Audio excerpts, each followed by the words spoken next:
Всем привет! Значит, коротко, где искать скрип в ходовке Passat B5+.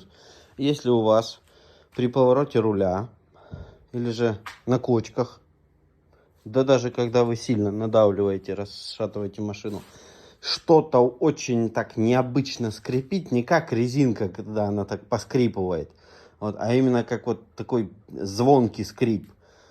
Проверьте нижние шаровые. Я купил китайские. Прошло, может, сколько-то времени прошло, не очень-то много по сравнению с нормальными. Вот.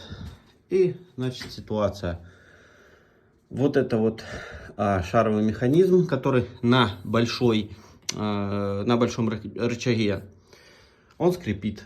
Я вообще в первый раз такое вижу, слышу, что может именно шаровый механизм скрипеть. Обычно там вылетают сайлентблоки и так далее. Ну, тупо он.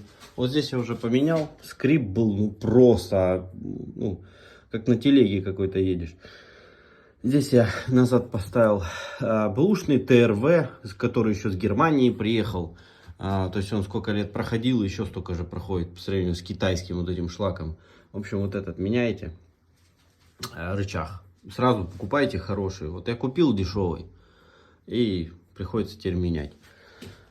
Та же самая ситуация и здесь. То есть одного и того же производителя одновременно начали скрипеть. То есть это не совпадение, это реально просто качество такое.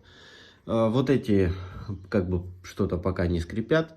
Здесь видите, это что-то это у меня Фэби вообще. Вот видите, здесь даже Audi выбито. И на этих даже ничего не написано на китайских. В общем, вот здесь вот ищите. Как найти? Берете, желательно 2 человека нужно, чтобы один давил на машину. И во время скрипа вы просто руками щупаете. Вы поймете. Вот сюда будете руку ставить и почувствуете, что именно здесь вибрация идет. Вот такой совет. Пользуйтесь. Всем пока.